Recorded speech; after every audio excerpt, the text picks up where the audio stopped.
अस्सलामु अलैकुम वरहमतुल्लाहि वबरकातुह।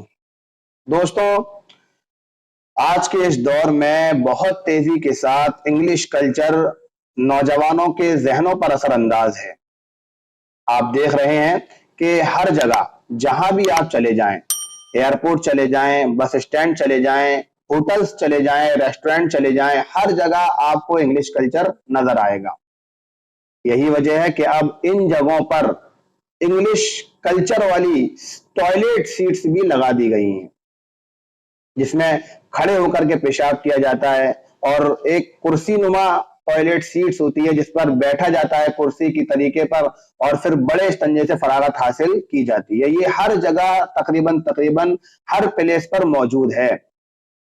तो अब ये भी मसला सामने था कि इसका इस्तेमाल करना जायज है या नाजायज।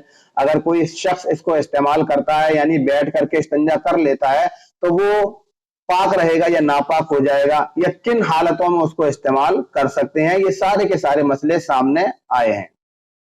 तो जरूरत थी इस बात की कि इस मसले को भी साफ किया जाए। मसला साफ करने से पहले मैं एक बात आपको बता दूं कि आप सल्लल्लाहु अलैहि वसल्लम ने हर एक चीज की तालीम उम्मत को दी है। यहां तक कि इस्तिंजा करने की भी तालीम आप सल्लल्लाहु अलैहि वसल्लम ने इस उम्मत को दी है। एक रिवायत है, तिरमिजी की रिवायत है, अल्लमना रसूलुल्लाह सल्लल्लाहु अलैहि वसल्लम इज़ा अतैनल खला, जब हम बैतुल खला के लिए जाएं, आप सल्लल्लाहु अलैहि वसल्लम ने तालीम दी कि जब बैतुल खला के लिए जाओ तो व इन नतवक्कउ अलल युसरा, बाएं पैर पर, उल्टे पैर पर टेक लगा करके, यानी सहारा लेकर के बैठ करके इस्तिंजा करो। ये रिवायत मौजूद है। ये रिवायत बताती है कि आप सल्लल्लाहु अलैहि वसल्लम का सुन्नत तरीका इस्तिंजा करने का ये है कि इंसान बैठ करके उल्टे पैर का सहारा लेकर उस पर दबाव बना करके बैठे और इस्तिंजे से फरागत हासिल करे। ये सुन्नत तरीका है।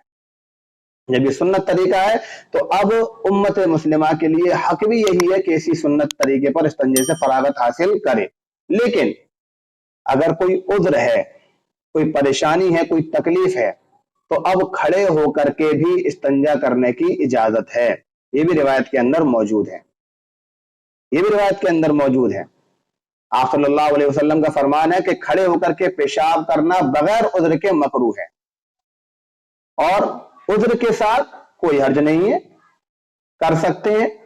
तो अब अगर कोई शख्स, कोई मुसलमान ऐसी जगह फंस जाता है जहां टॉयलेट सीट बैठने वाली नहीं है, खड़े होकर के इस्तिंजा करने वाली है, या कुर्सी नुमा टॉयलेट सीट है और कोई जगह उसके पास ऐसी मौजूद नहीं है कि जहां बैठ करके इस्तिंजा कर सके, तो अब इस उज़्र की हालत में उसके लिए जायज है कि वो अब इन सीट्स को इस्तेमाल कर सकता है। लेकिन याद रखें, इस हालत में भी इस्तेमाल करना मकरूह है, क्योंकि सुन्नत की मुखालिफत हुई है, इसलिए मकरूह है। हाँ, अगर बगैर उज़्र के इस्तेमाल करता है, यानी सीट बैठने वाली भी बनी हुई है और कुर्सी नुमा भी बनी हुई है, लेकिन फिर भी वो कुर्सी नुमा सीट को इस्तेमाल कर रहा है, तो अब ये जायज नहीं है। और इस पर बैठने का मसला ये है कि अगर कुर्सी नुमा सीट साफ है, उस पर कोई गंदगी गलाजत वगैरह नहीं लगी है, तो उस पर बैठ करके करने से इंसान नापाक नहीं होता है। हाँ, अगर कोई गलाजत लगी हुई है, पेशाब की छींटें वगैरह हैं यकीनी तौर पर, या बड़ी गलाजत की छींटें लगी हुई हैं, फिर उसके ऊपर इंसान बैठे तो फिर उसकी पाकी में कोई शक बाकी नहीं रह जाएगा, वो इंसान नापाक हो जाएगा। तो उज़्र के साथ इन सीटों को इस्तेमाल करना दुरुस्त है, बगैर उज़्र के इन सीटों का इस्तेमाल करना दुरुस्त नहीं है। उम्मीद है कि आपको ये छोटा सा मसला समझ में आया होगा। अस्सलामु अलैकुम वरहमतुल्लाहि वबरकातुहू।